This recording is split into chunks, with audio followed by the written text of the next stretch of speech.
Bonjour et bienvenue sur le podcast Entreprendre à l'étranger. Je suis Alim Derès, entrepreneur dans le digital depuis plus de 10 ans maintenant. Dans ce podcast, je vais à la rencontre d'entrepreneuses et d'entrepreneurs ayant décidé de créer leur business hors de leur pays d'origine. Je vous laisse avec l'invité du jour, je vous souhaite un très bon épisode et je vous dis à bientôt.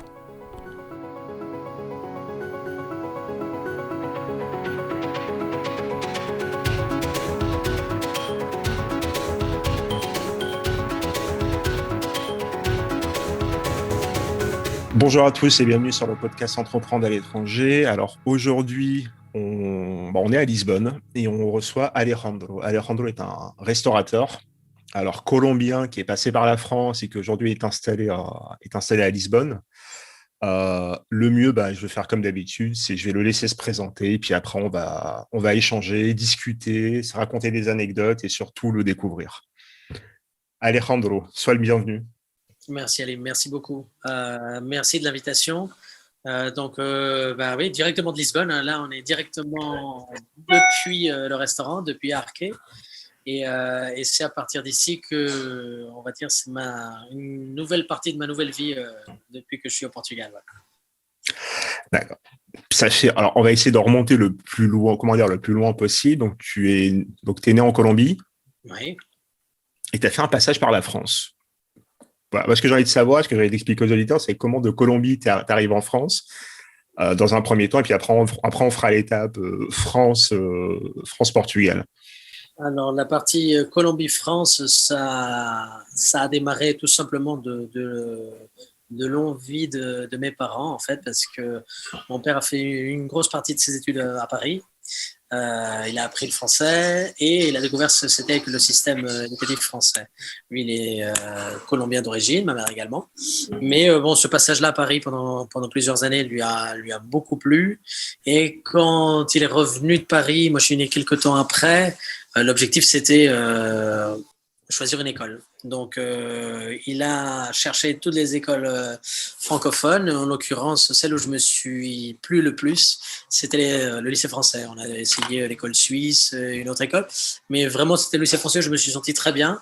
Et c'est à partir de là où ça a démarré. Donc, il m'a toujours accompagné pendant ma scolarité. Et la France est venue depuis très tôt. Moi, je commençais à parler français avec mon père quand j'avais 2-3 ans. Il commençait à m'enseigner vraiment les premiers mots. Ce qui m'a permis rapidement d'enregistrer tout ça et puis rapidement que ça devienne ma deuxième langue maternelle presque. Quoi. D'accord, donc ça a été très tôt. Très très tôt, ouais. Et quand tu arrives en France, t'as quel âge et tu arrives où? Donc première fois, j'arrive en France en 98, superbe année en plus pour arriver, j'étais dans l'avion le jour de la demi-finale, donc t'imagines bien, c'était un truc assez dingue.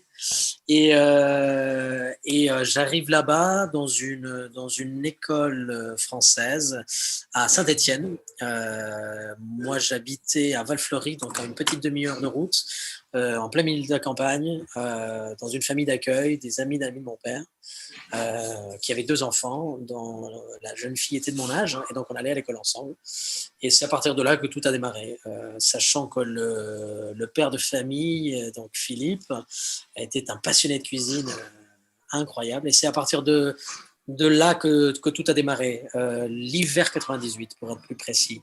C'était le réveillon de 98, où une partie de ma famille est venue. Donc mes parents avec mon petit frère et 2 tantes. Et c'est là où en fait j'ai découvert ce que c'était qu'un dîner de réveillon, qu'un menu, on va dire digne de ce nom, que des produits en particulier, des produits de saison, puis des produits vraiment de fête, quoi. Quand j'ai vu pendant 3 jours une préparation pour un seul dîner, on a eu 6 ou 7 plats parce que, comme je disais, c'était un grand passionné de cuisine. Philippe nous a vraiment surpris là-dessus. Je me suis dit, bon, il y a quand même un truc magique qui se passe. Quoi. Les gens sont ravis, c'est un moment unique. Il y a des goûts, des parfums que je n'avais jamais goûté de ma vie. Donc, tout a démarré de là, quoi. Vraiment. Et là, à ce moment-là, t'as quel âge? Donc là, Donc, à cet âge-là, j'avais 11 ans quand je suis arrivé en France. Ouais. J'avais 11 ans, j'étais vraiment tout petit, tout petit. Ouais. D'accord, donc vraiment, ton éducation de la cuisine a commencé en France et très tôt finalement. très tôt. Et en plus de ça, le week-end, je cuisinais déjà avec mon père depuis que j'avais 7-8 ans parce qu'il cuisinait toujours le week-end et il cuisinait toujours des grands classiques français. Donc le week-end pour nous, c'était le samedi, mettre une bonne radio ou un bon disque. On se concentrait en cuisine et on passait toute la matinée à cuisiner ensemble. Ça a toujours été comme ça, mais vraiment depuis que je suis tout petit. Et donc pour moi, la cuisine, c'était vraiment quelque chose de très instinctif, même si mon père, c'est pas un chef de cuisine ou autre professionnel, mais il a vraiment un goût de ça. Et tout est parti de là, en fait. Ah, c'est un passionné, quoi. Ouais, Ah, tu mets de la passion, de l'amour, tu fais des trucs qui sont magiques, hein. naturellement. D'accord. Et du coup, tu te prédestines. Donc, toi, pour toi, à ce moment-là, c'est une passion, mais et à quel moment tu décides de suivre une formation et d'en faire un métier? Ça, c'est venu pareil assez rapidement. Moi, j'étais au lycée français dans un cursus extrêmement classique. Mon objectif, c'était d'aller jusqu'au bac, un bac éco en plus, parce que j'y tenais vraiment beaucoup. J'adore ça. Et en l'occurrence, quand j'avais 15 ans, je crois que c'était dans une de mes périodes de vacances. Mon père m'a proposé, au lieu que l'on parte en vacances, de me permettre de partir à l'étranger, notamment à Paris, et faire un stage professionnel dans une cuisine professionnelle. Donc pendant 3 mois, être vraiment immergé à 100% dans la cuisine parce qu'il savait très bien que c'était un milieu difficile, qu'il ne connaissait pas. Mon père est avocat, hein, il est avocat dans le droit international privé, donc absolument rien à voir avec ça. Par contre, quelque chose qui est très intéressant, c'est qu'il a toujours été très passionné par les dénominations d'origine, les appellations d'origine. Donc, il a D'accord. toujours Ah, c'est travaillé avec original, ça. beaucoup de marques et beaucoup d'artisans qui mettent ça en avant. Donc, le vin, pour lui, c'était quelque chose qui venait naturellement avec. Et c'est en mêlant tout ça, quand je suis parti faire ce stage-là, qu'au bout de 15 jours, quand j'étais dedans, je me suis dit, ouais, c'est pour moi. C'est magique. C'est absolument magique. Et à partir de là, ton cursus, ça devient quoi? Donc, c'est une. Donc ça, c'était un stage dans lequel j'ai vraiment découvert ce que c'était vraiment les classiques, bases classiques français pendant 3 mois, dans une cuisine en plus qui était une cuisine de collectivité, dans une communauté religieuse dans Paris, dans le 6e arrondissement, donc qui mangeait très bien. On connaît bien, hein, grosse partie de ces communautés, c'est des personnes qui ont vraiment bonne chair, donc ils aiment bien manger. Donc le chef venait avec un super cursus, déjà travaillé dans des étoilés, un bonhomme passionné, mais qui voulait avoir une vie aussi. Donc ça m'a permis de voir ça. Et à partir de là, je reviens en Colombie suite à cet été-là. Je finis mes études. Avant de finir mes études au lycée français, je pars aux États-Unis et je fais ma dernière année, donc la terminale aux États-Unis. J'étais en Pennsylvanie, ce qui m'a permis aussi de voir autre chose, de voir une autre partie du monde aussi. J'ai eu une opportunité de rentrer dans une école de cuisine là-bas parce que dans les écoles américaines, on a la possibilité d'avoir des cours de cuisine. Donc évidemment, je me suis inscrit dans les cours de cuisine à l'école et je me suis rendu compte que c'était vraiment un truc super chouette. Et avec les notes que j'ai eues, il y avait eu une possibilité d'aller étudier au CIA, il y avait une possibilité d'avoir une bourse avec les crédits de l'école.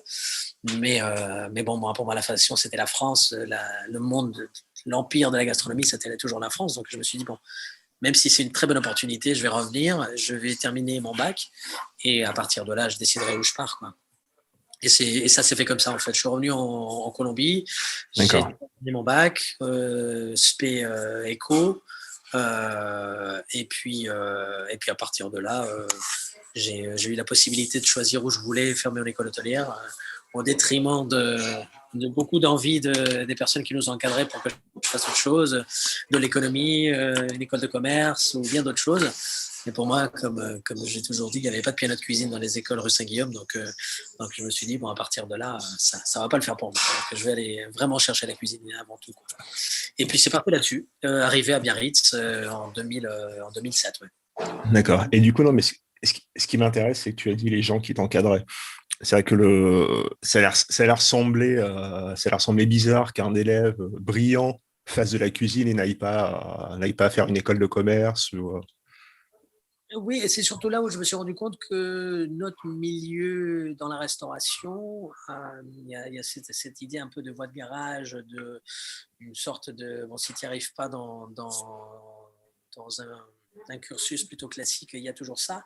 Moi, je me suis rendu compte que c'était hyper intéressant. En fait, si tu étais dans un cursus très classique, de rentrer dans la restauration parce que il y a une compréhension beaucoup plus rapide, il y a une adaptation beaucoup plus facile à toute la partie gestion, à toute la partie vraiment de management.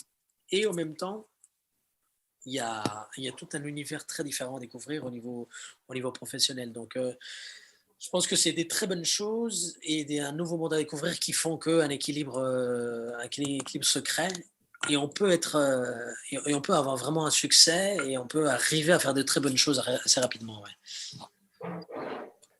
Et donc là, ton cursus dure combien de temps? Là, Tu fais le choix. Tu fais le choix donc de pas aller en école de commerce et de. exact, ouais. Ouais, ouais. J'ai refusé à l'aller à Paris, HEC, Sciences Po, pour choisir l'école hôtelière de Biarritz. Je suis allé à Biarritz, je suis resté 2 ans. Donc, j'ai fait ce qu'on appelle une mise à niveau et un BTS, ce qui est un bac plus 2, quoi, en quelque sorte. Et la dernière année de BTS, j'ai voulu la faire, non pas à cette école-là à Biarritz, mais dans une école totalement à l'opposé, à Nice. Parce que les choses Tu as fait m'ont. laquelle? C'est intéressant. Je connais très bien Nice. Tu as fait laquelle? Et c'est assez rigolo parce que je suis arrivé à Apologier suite à D'accord. suite à un concours très drôle. Parce qu'en fait, quand j'étais encore à l'école hôtelière,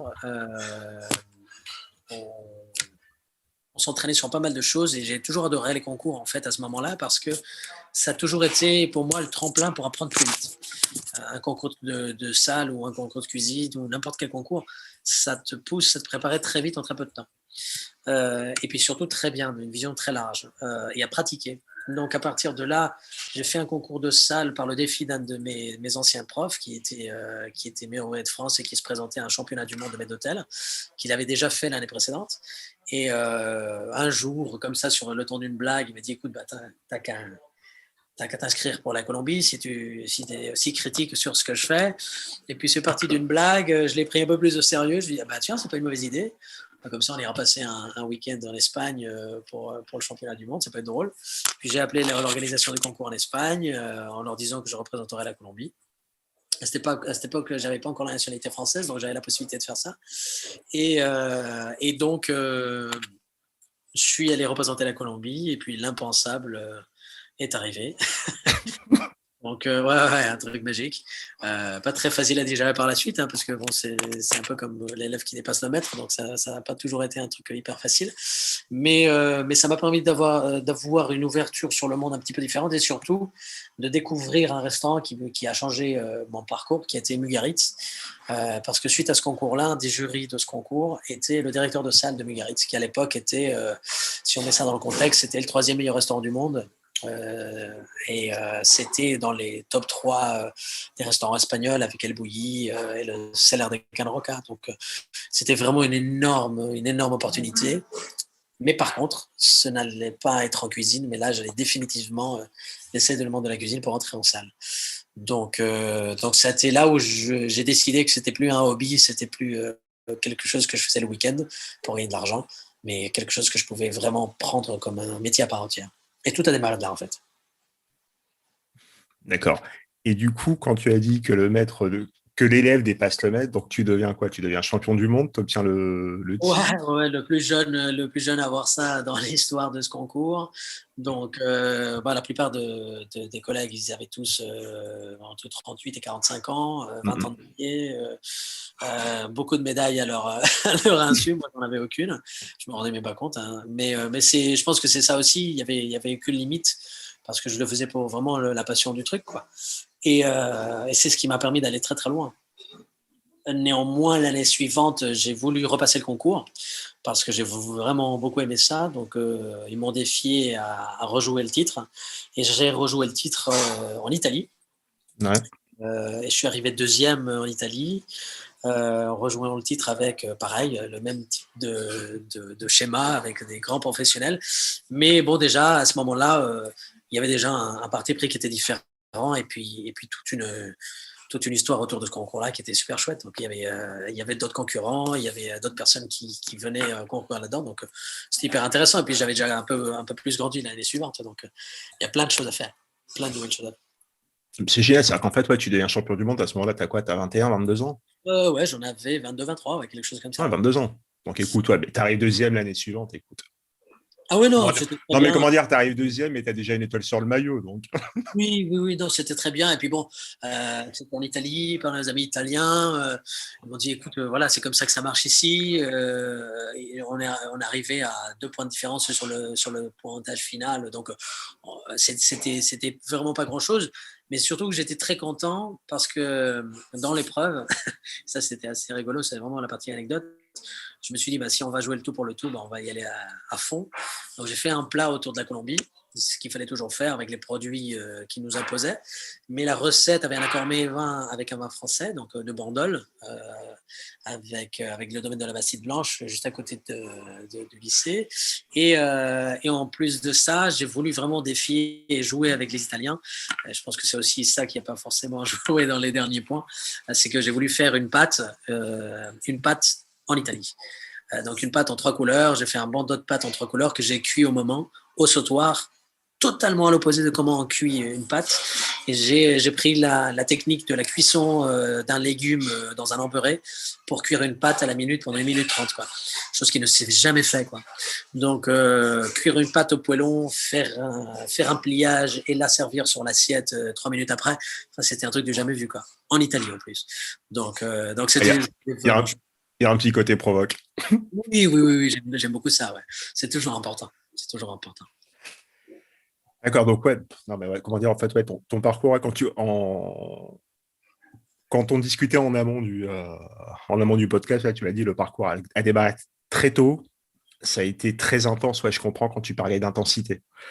Ouais, ouais, ouais, c'est non-stop.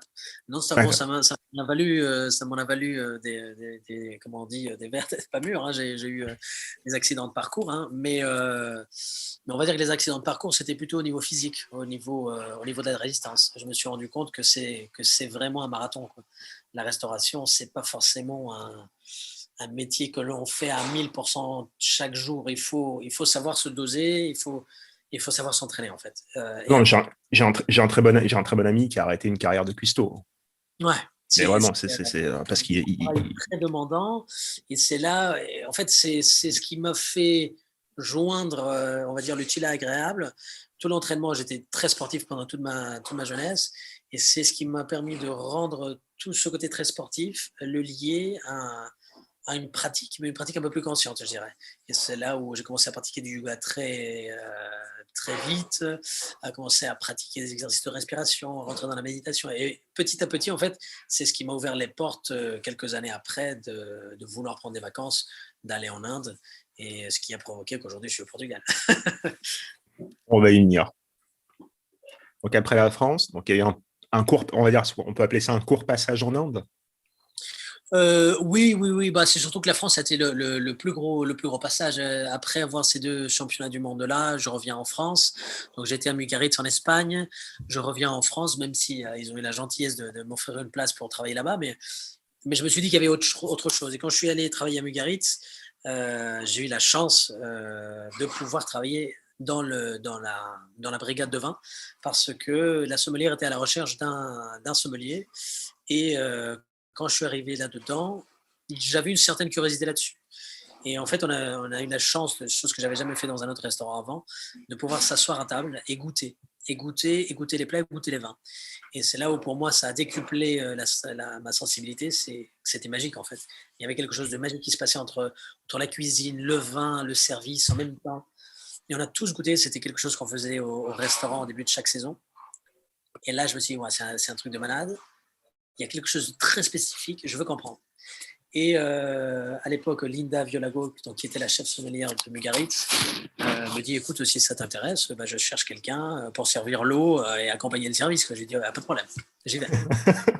Et donc, je commence là-dessus, sachant que le matin, 2 ou 3 fois par semaine, en fonction des semaines, j'allais travailler en cuisine de 7 h du matin jusqu'à 11 h avec toute la brigade de cuisine, avec un des sous-chefs.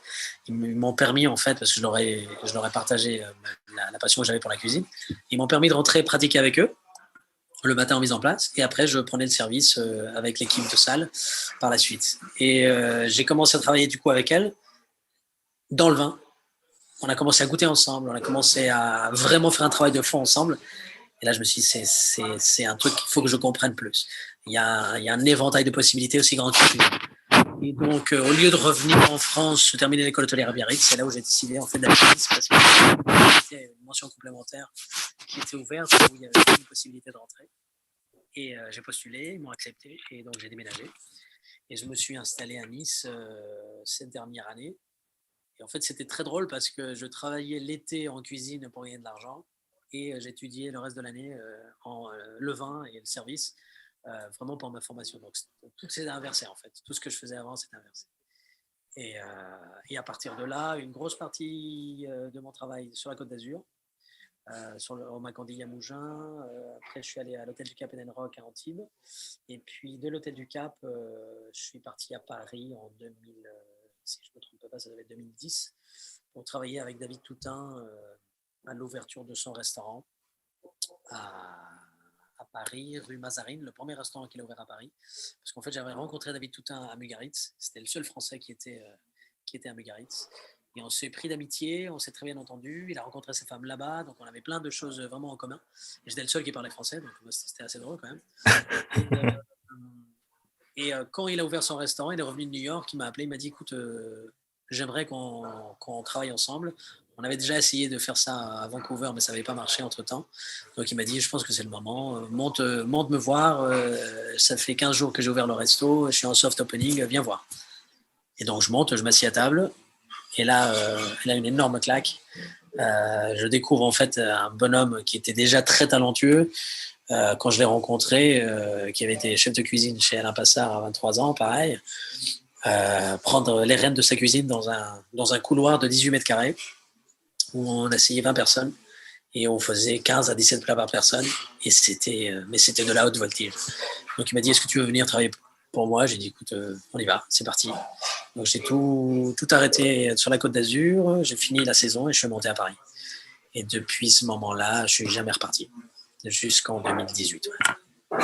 D'accord. Justement, on va y venir. Comme tu dis, tu es à Lisbonne. Qu'est-ce qui a fait justement qu'en 2018, tu quittes Paris? Oui, exact. Pour le Portugal. Parce qu'en fait, ouais, entre guillemets, en termes de cuisine, ouais, c'est à Paris où tu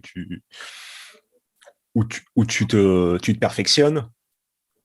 Oui, à Paris, ça a été la plus grande partie de ma carrière. Ça a été un bonheur. J'arrive avec David, on travaille pendant 1 an. On voit qu'il n'y a pas forcément un avenir dans le restaurant parce que c'était quand même un endroit très particulier. Donc, il veut faire une pause à cela. Donc, il sort du restaurant. Il a voyagé pendant 1 an. Et moi, je lui avais demandé qu'entre-temps, quand lui il faisait ça, j'avais un rêve, c'était de travailler pour Alain Sanderens au Lucas Carton à Paris. Et Okay. il m'a dit ok, écoute, je vais t'aider à rentrer là-dedans. Ce qui tombe bien, c'est que j'ai un ami avec qui j'ai travaillé à l'Ambroisie, qui s'appelle Laurent Banquel, donc c'était le chef de cuisine d'Alain Sanderens, qui était déjà venu manger à l'Agapé Substance. Je me souviens le jour où on avait eu 18 étoiles Michelin à table, enfin un truc. Je me à chaque pas. Il y avait C'est-à-dire, raconte. Ah bah, j'ai hâte de savoir comment ça se passe quand tu as 18 étoilés à table. Ah ouais, c'était un moment où il y avait eu un événement de cuisine à Paris et on avait eu toute l'équipe espagnole, Martín Berasategui, Quique da Costa, vraiment tous les très très grands d'Espagne qui étaient venus. Nous on les connaissait via Mugaritz évidemment, parce qu'ils venaient manger, on avait plein de liens en commun. Et en plus de ça, plein de chefs français. Donc là, je me retrouve à voir 18 étoiles Michelin sur une table haute, assis sur des tabourets hauts, et dont Jérôme Banquel qui était venu dîner ce jour-là. Donc Monsieur Sanderens, il y avait eu un monde incroyable. Et j'ai toujours été inspiré par ce monsieur-là. On m'avait toujours parlé de lui. J'avais lu beaucoup de bouquins sur lui. C'était le seul chef de cuisine dans l'histoire à s'intéresser au vin et à créer à partir du vin. Et là, on parle de ça dans les années 80. Et donc, j'ai demandé à David, écoute, aide-moi à rentrer là-dedans. Je suis allé faire un entretien au Lucas Carton et 1 mois après, j'avais une place là-bas. Et je suis parti en tant que chef de rang après avoir dirigé un peu son restaurant. Donc, je suis reparti dans la base d'une grosse équipe, très grosse équipe. On travaillait 4 jours, on se reposait 3 jours. C'était une maison qui ne s'arrêtait jamais, on faisait 7-7. Et en fait, pendant 1 mois et demi, j'ai vraiment pris goût. Je travaillais avec Monsieur Sanderens et avec Jérôme. Donc, une vision du vin qui était unique. Tu avais une carte où c'était la seule carte qui existait à Paris, où tu pouvais choisir une entrée ou un plat avec un vin en particulier. Donc, c'était vraiment ce qui a fait la grande reconnaissance après les 3 étoiles de Monsieur Sandarins. Et je voulais vraiment à tout prix rentrer là-dedans. Je rencontre le sommelier Philippe Bourges à l'époque. Ça se passait pas super bien entre nous parce que moi j'étais extrêmement jeune, lui ça faisait déjà 10 ans qu'il était dans la maison. Mais après, sur un coup d'un verre, on goûte un vin, on partage un truc. Et quelques semaines après, il vient me voir et me dit écoute, je m'en vais après 10 ans de maison. J'ai beaucoup réfléchi, mais je pense que s'il y a bien une personne qui est passionnée, qui est complètement nouvelle dans ce cadre, qui peut n'apporter que de l'air frais à cette maison, ça serait toi. Donc si tu veux, bah, voilà les clés de la cave. Donc, d'un jour à l'autre, je passe de chef de rang dans une équipe gigantesque à être un des chefs sommeliers de la maison. Donc, malade. Et à partir de là, bah, ça a été l'accélérateur, quoi. Très vite gérer une énorme cave. On était 2 sommeliers en chef et on avait 4-6 personnes avec nous pour le service des vins au verre. Et on avait entre 80 et 120 couverts par soir à gérer avec une cave de 30 000 bouteilles. Enfin, un truc hallucinant. Une des plus belles caves que j'ai jamais vues. Et tout est parti de là. Je suis resté avec monsieur presque 3 ans. Ouais, un peu plus de 3 ans. Monsieur a vendu en 2013. Et donc, il a vendu le 28 octobre 2013. Je suis parti, je pense, quelques jours après. Parce qu'on l'a déjà su au préalable. Donc, quand monsieur nous a communiqué ça, moi, j'ai posé ma démission, la date de ce jour-là. Et ce qui était très chouette, c'est qu'en fait, depuis 2 ans, on organisait avec David Toutain la création d'une nouvelle maison qui était la sienne et dans laquelle j'étais associé. On a commencé donc le 23 décembre 2013. On a ouvert David Toutain, rue sur Couffe, dans le 7e. Et on a très, très vite commencé à bien travailler. On a réussi à avoir une étoile Michelin dans la première année. Enfin, tout s'est catapulté à partir de là. Et puis après, là, un passage à la réserve pour monter ce qui est aujourd'hui le Gabriel, qui a 2 étoiles au guide dans la première année, qu'on a réussi à obtenir presque en 7 mois d'ouverture, avec Jérôme Banquetel, donc avec qui j'ai déjà travaillé avant. Et après tout ça, la consécration d'une partie de ma carrière qui a été travaillée avec Pascal Barbeau et surtout avec Christophe Roy à l'Astrance pendant les 3 dernières années de mon passage à Paris. Ouais. Et donc après ça, après l'Astrance, bon, bah, ça a été un grand moment de décision. Qu'est-ce que je fais après ça? Si un jour je fais autre chose, qu'est-ce que je fais? Et c'était là le grand questionnement. Et pendant que je travaillais à l'Astrance, je suis parti en Inde pendant un mois et quelques. Sachant qu'on fermait tout l'été, on fermait tout le mois d'août, donc j'avais pris un mois et quelques jours et je suis parti en Inde et c'est là où j'ai rencontré ma femme pendant une retraite de yoga de méditation et c'est ce qui m'a poussé à prendre une décision de m'installer au Portugal et de refaire ma vie au Portugal. D'accord. Et du coup, sans ce voyage en Inde, tu as une idée de ce que serait ta vie aujourd'hui? Tu serais retourné sur Paris dans la restauration ou Oui, moi, je pense que je serais resté encore un peu de temps à l'Astrance, certainement. J'avais une idée entre-temps de voir s'il y avait une possibilité en Australie. J'étais déjà allé plusieurs fois en Australie, entre-temps quand j'étais à l'Astrance. C'était un pays qui m'a beaucoup inspiré. C'était une des possibilités. Il y avait le Canada aussi qui me plaisait énormément. Il y a une autre façon de voir le monde, un autre état d'esprit aussi. Donc je réfléchissais, il n'y avait rien de fait, au contraire, et même quand j'ai commencé à réfléchir au Portugal, je suis parti après 7 mois. J'ai organisé mon départ, d'une part respect à Christophe et à Pascal, parce que c'est ces 2 personnes qui m'ont tellement appris que je pense que je ne pourrais jamais les remercier autant, mais qui m'ont beaucoup fait confiance. Et ça, je pense que c'est la plus grande des valeurs, c'est la confiance, quoi. Qui m'ont beaucoup fait confiance pendant les années que j'ai travaillé avec eux. Et quand je leur ai dit, voilà, j'ai rencontré quelqu'un, je pense que c'est le moment que je m'installe, que j'ai une famille, et elle ne pourra jamais venir ici parce qu'elle a toute sa vie là-bas. Donc, je pense que c'est le moment pour moi de choisir cette voie-là. Et donc, pendant presque 10 mois, j'ai monté une entreprise d'importation et distribution de vin pour que quand je sorte de l'Astrance, le week-end d'après, je commence à travailler ici. Donc, c'est comme ça que ça s'est passé, en fait. Je venais au Portugal pendant 1 an, presque tous les week-ends. tous les 15 jours. Je faisais des dîners privés, je faisais des dégustations privées, je faisais des dîners pour des gens chez eux. Et je commençais vraiment à découvrir tout ce qui se passait. Je commençais à goûter tout ce qui se faisait au Portugal, à voyager dans le haut, en large, en travers, à goûter la cuisine des plus grands chefs portugais pour vraiment essayer de comprendre ce qui se passait ici. Et surtout connaître quelles étaient les expectatives, quel type de vin ils étaient en recherche, sur quel type de vin je pourrais me positionner. Vraiment une étude de marché pendant 1 an, quoi. Donc ça s'est passé comme ça. Et puis 1 an après, j'ai monté toute la structure de la boîte et je suis venu m'installer. Et je suis arrivé ici le 23 juin 2018 et mon premier rendez-vous, c'était le 27, quoi. Avec le sommelier et celle qui est aujourd'hui la chef sommelière d'un des, on va dire, le restaurant le plus connu au Portugal, qui est le restaurant Belcanto, qui a 2 étoiles au guide Michelin ici à Lisbonne, qui est du chef José Avilés. Donc j'ai commencé par là et puis à partir de là. Bonne cuisine, José Avilés. Ouais, très, très, très bonne cuisine. Pour l'avoir goûté, tu voyages, quoi. Oui, complètement. Tu voyages. Qui a eu un parcours qui lui a apporté plein d'influences. Donc, c'est quelqu'un qui a beaucoup marqué la gastronomie au Portugal. Donc, c'est à partir de là que tout s'est fait. Et jusqu'à l'année dernière, exactement il y a 1 an, où le monde a un petit peu changé. Donc, donc voilà. Et du coup, donc aujourd'hui, tu es à la tête de ton resto. Oui. Tu es passé par le vin au Portugal. Et à quel moment tu décides d'arrêter, entre guillemets, le vin pour te consacrer, pour monter ton resto?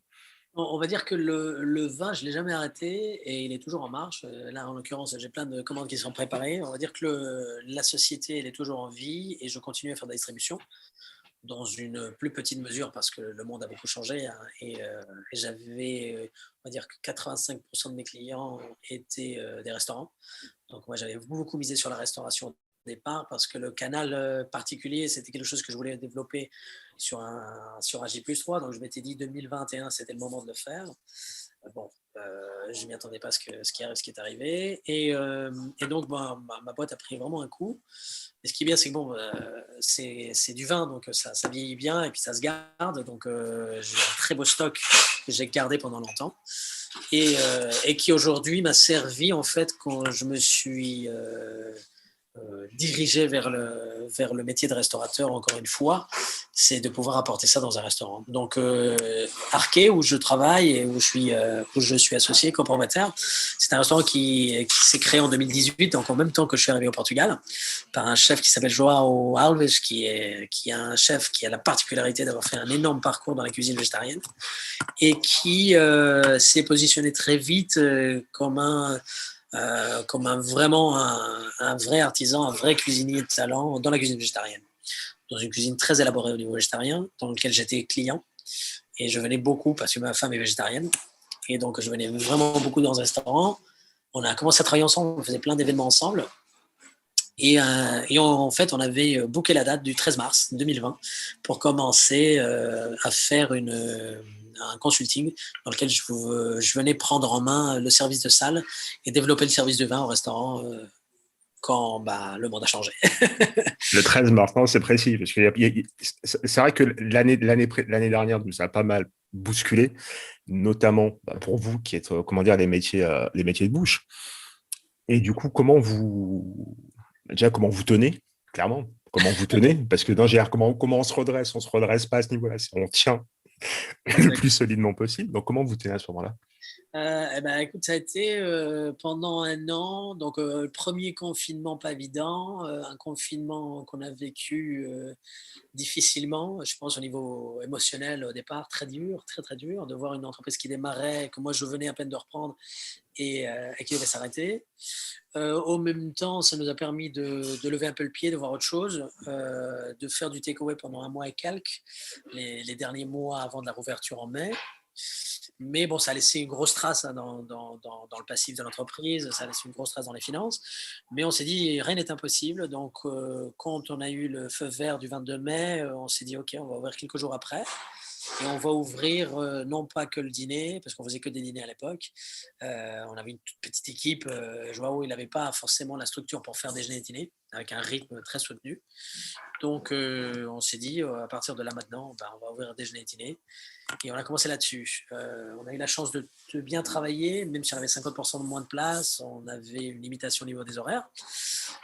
Mais la vision du vin, le développement de la carte, le développement des menus, sans augmenter les prix, mais une offre beaucoup plus complète, avec un service de salle beaucoup plus complet, avec beaucoup plus de moments d'interaction avec les clients, a naturellement fait que le ticket moyen augmente, que les gens reviennent.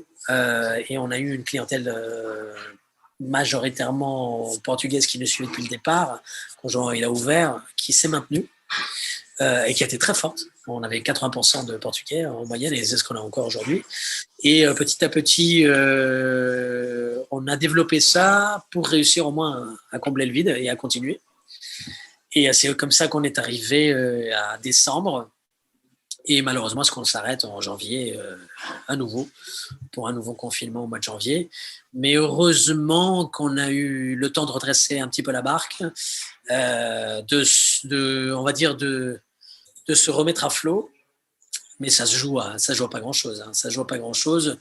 Et depuis qu'on a reconfiné, aujourd'hui, c'est le takeaway on va dire, qui nous paye les charges, même si c'est pas tout. Hein, il y a quand même des pertes. Mais les pertes sont beaucoup moins importantes que l'année dernière. Parce qu'on a déjà un know-how, on sait un tout petit peu plus comment travailler, on fait tous les delivery nous-mêmes.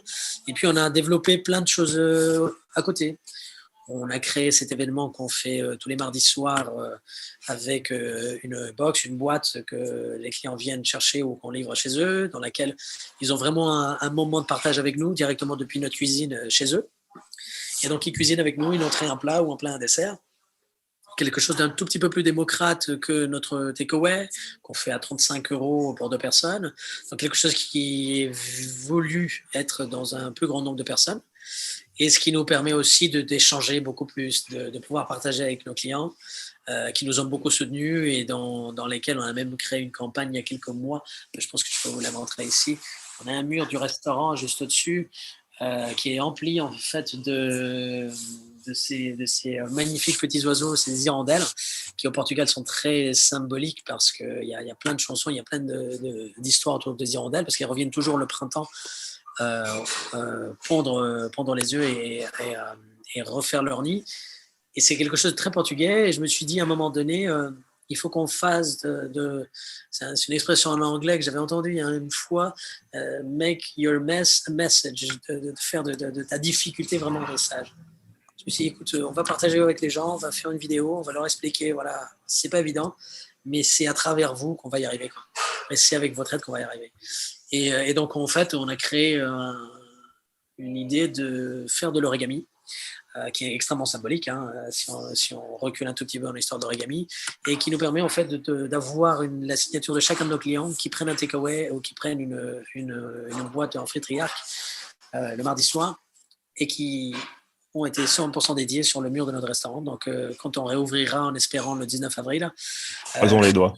Chaque personne qui a collaboré avec nous et qui nous a soutenus aura une partie de sa collaboration ici dans le mur de chez nous. Donc, pour moi, c'est très important de remercier les gens qui nous ont toujours soutenus. C'est vraiment important. C'est un métier de personne et c'est pas forcément un métier de nombre, de chiffres. On travaille vraiment avec des gens et on travaille pour des gens. C'est une vision du service qui pour moi est très importante, que j'ai toujours appris des personnes avec qui j'ai travaillé, surtout à l'Astrance, c'était quelque chose de très important. On recevait 24 personnes le midi, 24 personnes le soir, mais on était là pour eux.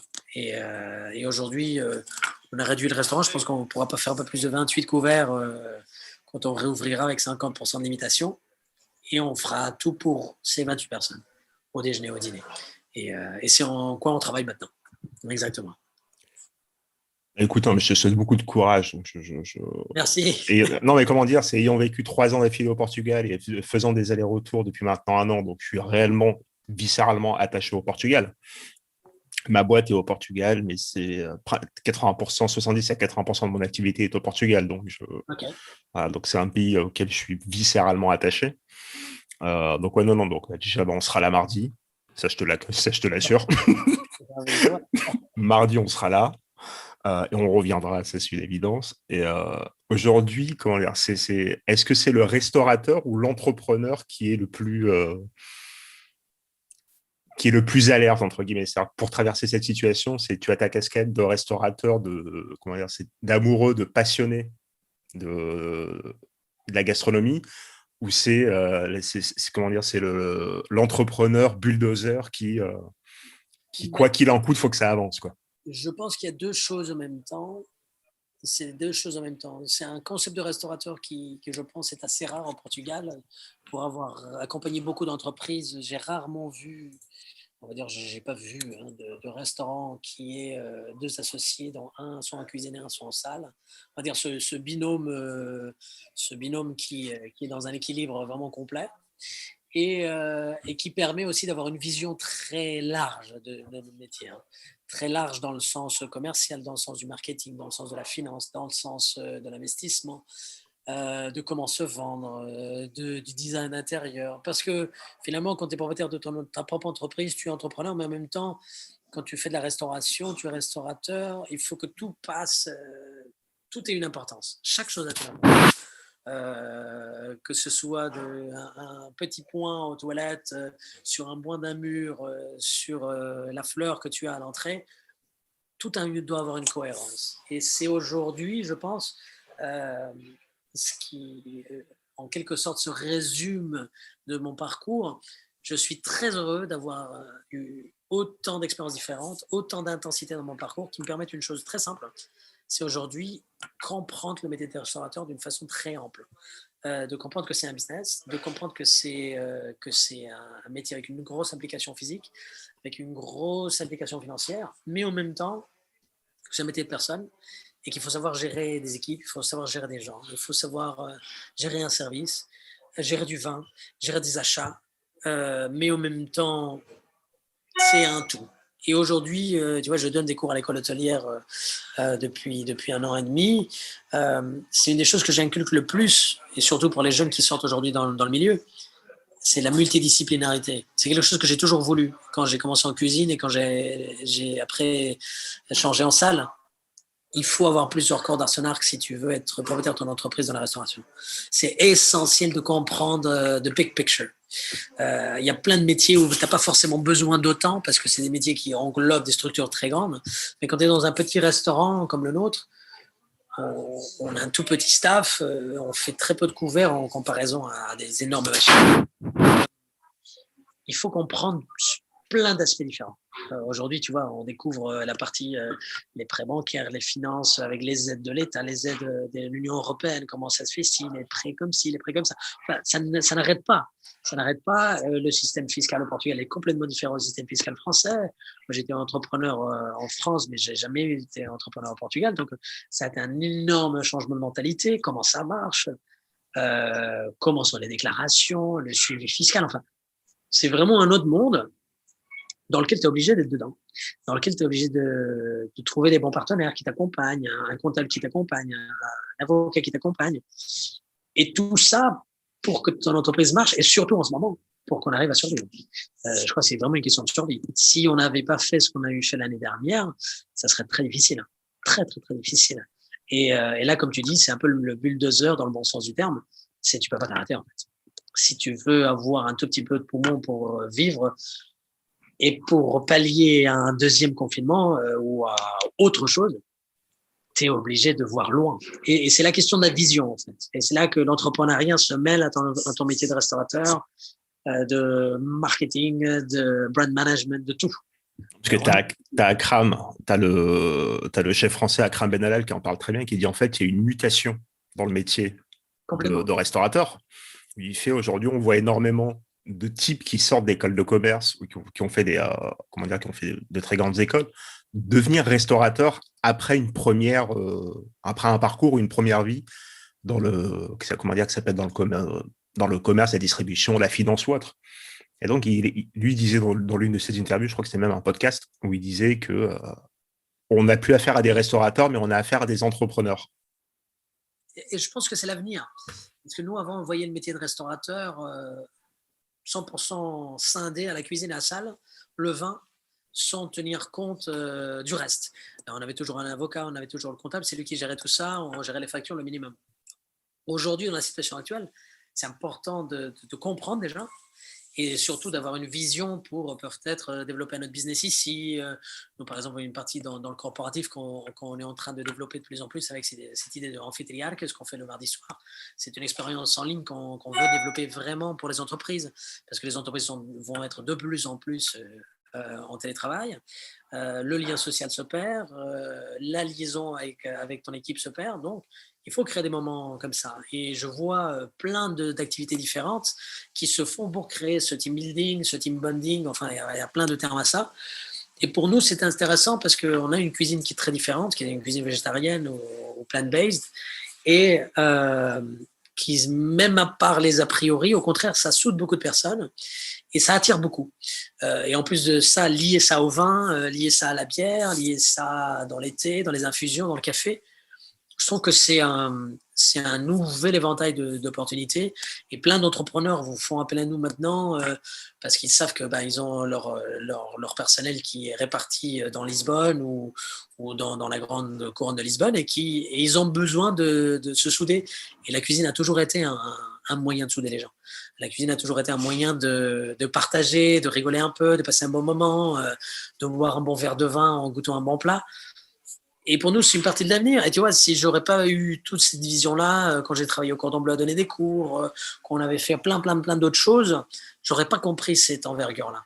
Et ce qui nous permet aujourd'hui aussi de faire une autre offre. Là, on est en train de développer plein de projets à côté parce qu'on veut pas s'arrêter là. Et surtout qu'on va pouvoir avoir la réouverture. On va continuer avec le restaurant d'une façon beaucoup plus focalisée, on va dire, beaucoup plus scindée et claire dans nos objectifs et dans notre positionnement, mais surtout qui nous permettent aussi de développer d'autres choses à côté. On fait beaucoup de formations, on a beaucoup de demandes de consulting, on a beaucoup de demandes de formation pure et dure pour des chefs de cuisine, pour des restaurateurs, pour gérer leur restaurant, pour gérer leur équipe, pour mettre en place des menus végétariens. Donc, c'est un éventail de possibilités colossales. Sauf que ça demande du temps, ça demande de la compréhension. Et ce qui est chouette, c'est que j'ai fait ça pendant 3 ans au Portugal. Alors maintenant, je sais comment ça marche. Et en même temps, là, il y a une nouvelle corde à Monarch. C'est que je suis associé avec un bonhomme qui a un talent fou, avec lequel je m'éclate, je peux le dire comme ça. Pour être très honnête avec toi, quand je suis arrivé dans la maison, je pense que ça a testé notre association, parce qu'on se connaissait déjà, on travaillait ensemble, mais on n'avait jamais géré une boîte tous les deux. Donc, tu sais, c'est cette partie qu'on parle toujours dans les entrepreneurs, c'est le début de la séduction, quoi, le début du mariage. Quoi. Tu vas voir si ça marche ou ça marche pas. Quoi. Ça marche que dans les situations de crise, tu vois si ça marche ou pas. Et en fait, très simplement, quand je suis arrivé ici, mon 2e jour, j'ai démarré. Le sous-chef du restaurant a eu un accident, il a dû partir le soir même. On était 3 dans la cuisine et j'ai dû remettre le tablier comme 14 ans avant. Et là, ça te donne une grosse douche froide et tu reprends tes habitudes d'avant, tu commences à regérer